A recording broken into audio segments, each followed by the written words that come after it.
हे माँ, आज की इस काव्य संध्या की लाज तू ही रखना, तू ही बोलेगी, तू ही सुनेगी और तू ही उत्साहवर्धन करेगी। और तेरे भरोसे ये 4 लाइनों में अपनी बात रखना चाहता हूं कि आज की रात जैसी रात नहीं होगी, आज की रात जैसी रात नहीं होगी और कोई भी इस मंच से पुरानी बात नहीं होगी। आज की रात जैसी रात नहीं होगी, इस मंच से कोई भी पुरानी बात नहीं होगी। अरे मावड़ी, तेरा आसरा लेकर के कह रहा है कमल, आज कविता बरसेगी अब बरसात नहीं होगी, आज कविता बरसेगी अब बरसात नहीं होगी। आइए मस्ती की ओर चलते आगे। इधर जो लोग खड़े हैं वो बैठ जाओ, क्योंकि मुझे तो 8 फुट से आगे दिखता नहीं है मेरे बापू। तुम खड़े भी होगे तो मेरे कोई फर्क पड़ने वाला नहीं है। अगर खड़े रहोगे तो जुकाम हो जाएगी, बैठने से कम जुकाम नहीं होगी, बुखार ही होगी। बैठ जाओ आराम से। यार अपन क्या बात करते हो, माँ के बेटे बीमार भी पड़ेंगे तो मोटी बीमारी लेंगे, जुकाम क्या करना, ऐसे नाक बजती रहे अच्छा थोड़ी लगता है। माँ का वो है दरबार, आनंद लेंगे आज। आइए आज के इस कवि सम्मेलन का प्रारंभ करते हैं। 3 3 6 3 9 कवि बैठे हुए हैं, माँ का दरबार है। माँ के दरबार का प्रारंभ 9 जब कवि बैठे हों और माँ का जो प्रारंभ होता है, माँ का और शिशु का जो परिचय होता है, माँ और शिशु का परिचय वह गर्भकाल से है और गर्भकाल 9 मास का चलता है। आइए इन 9 मास का वर्णन करते हैं। प्रथम मास हमारा जोनी, सही है, घर का बेटा दीपावत। आगे सरदार जी, कोई मरता है स्वर्ग में जाता है, कोई मरता है नरक में जाता है। हमारी माँ का कंसेप्ट बिल्कुल अलग, जो मरेगा वो यहीं और जो जिएगा वो भी यहीं। जो भी माँ का बेटा है वो माँ की गोद में खेलेगा, अनंत काल तक खेलेगा, ये माँ ने वरदान दे दिया। और जितने भी, और इनका नाम दीपावत क्यों है, कोई और गोत्र क्यों नहीं, क्यों नहीं रत्नू, क्यों नहीं कविया, कोई और गोत्र क्यों नहीं, दीपावत क्यों है? दीपावत मतलब दीप जैसा, अर्थात मेरी करनी का वंश दीपक की जैसा है, कैसा ही तूफान आए दीपावत जलता रहेगा, दीपक की तरह जलता रहेगा। अब इससे ज्यादा चमचागिरी मेरे से नहीं होती है। मेरे को कह रखा था कि भाई पूरी चमचागिरी करना, मैंने कर दी। तो प्रथम मास जब माँ ससुराल पक्ष में आती है और बड़ा अजीब सा मन करने लग जाता है, तब पति के मन में एक हल्की सी हुलोर उठती है। और इसी गर्भकाल का प्रथम मास जोनी, अर्थात आज उसके अंदर प्राण पड़ गया, उसमें जान आ गई। आज वो जो रवि था, एक नन्हा सूर्य था, वह इंद्र की तरह आगे बढ़ा, तो उसका नाम हो जाता है रविंद्र जौनी। आपका अपना बच्चा। एक बार जोरदार पहले महीने के लिए ताली बजा। अगले महीने में माँ के चेहरे पे तेज आ जाता है। आजकल की माएँ 40 रुपए का वो टेस्टिंग लाती है, फिर फोन करती है सासू को का 2 डंडा आगा। ये तेज जो माँ के चेहरे पे आता है, ये गर्भकाल का दूसरा महीना है। यहां अनिल का तेज माँ के गर्भ के अंदर प्रकट होता है। माँ की ओर बनने की ओर अग्रसर होती है। ये दूसरा महीना बड़ा सुंदर होता है, बड़ा शांत होता है, लेकिन वीरता लिए हुए होता है। इसी दूसरे महीने के क्रम में हमारे बीच है अनिल तेजस। तीसरा महीना अजीब होता है, इसमें आदमी को खट्टा मीठा खाने की इच्छा होती है। आदमी को इसलिए होती है सर, आजकल क्या दहेज लेकर के आते हैं, लुगाई के दर्द बाद में चलता है, आदमी के पहले चलता है। बाहर ही खड़ा मिलेगा लेबर रूम के, क्या हुआ क्या हुआ क्या हुआ। पहले तो बच्चे का मुंह ही नहीं देखते थे, बेटा पैदा हो जाता था, लेकिन शर्म आती थी कि दादा के सामने गोद में कैसे ले। और आजकल तो देखो तो सेल्फी आती है लेबर रूम में ही। ये तीसरा महीना चंचलता का है सर, जब खट्टा खाने का मन करता है। और खट्टे मीठे व्यंग का एक अद्भुत सा कवि हमारे बीच में है, जिनका नाम होता है संजय जाला। एक बार जोरदार तरह क्या बजा करके।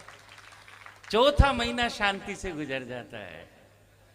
चौथे महीने में कुछ नहीं होता, कुछ तो माँ की आदत पड़ जाती है, कुछ घर वालों की आदत पड़ जाती है। बहुत शांति से रह लेती है, लेकिन इसी चौथे महीने के अंदर निर्धारण होता है कि वह पुरुष बनेगा या स्त्री बनेगा।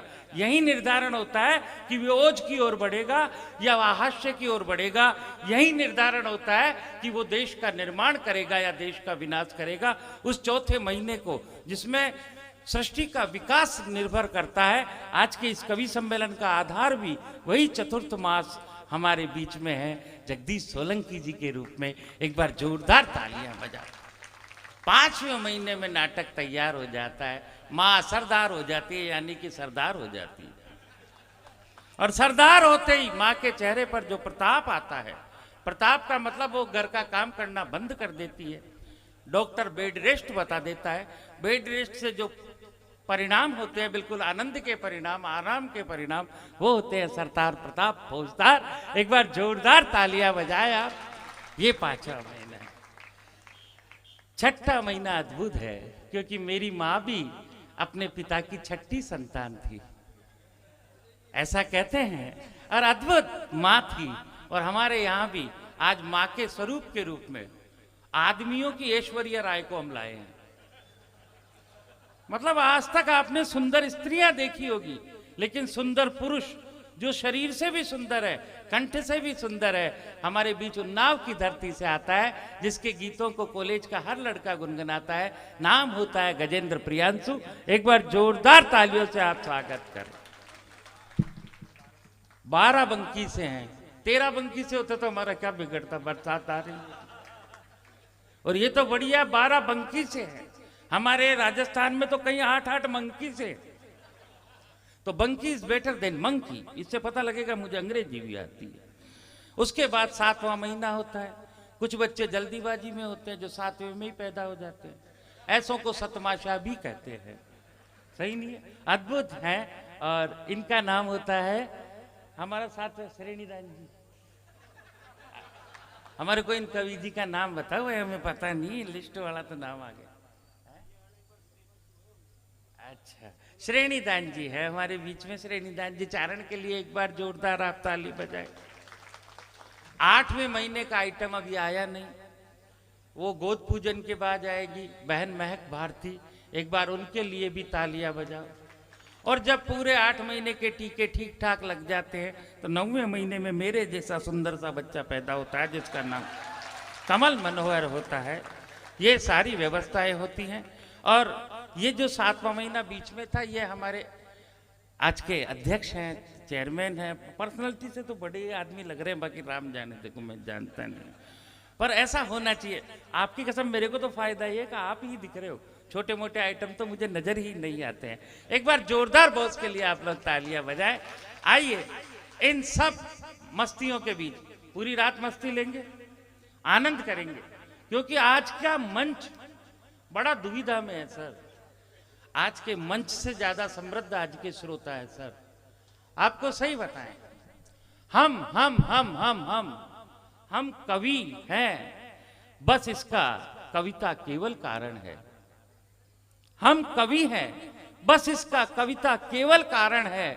हम नहीं जानता हमारे कितने सच्चे सही उच्चारण है। हम युगचारण हैं। कविता पढ़ने के कारण आप बड़े बलशाली है, आप बड़े भाग्यशाली है कि यहाँ का बच्चा बच्चा चारण है, बच्चा बच्चा चारण है। हमने कविता सीखी, आपके कविता खून में है। निश्चित रूप से यहाँ जो श्रोता बैठे हैं, हम कवियों से अधिक बुद्धिमान है। लेकिन जब बाहर का कोई मेहमान आ जाए और वो तुतलाकर भी बोले, गाली भी दे, तो बाहर के मेहमान की गालियाँ भी, हमारे शादी ब्याह में जब ब्याही सगे आते हैं तो गाली भी गा कर के सुनाई जाती है।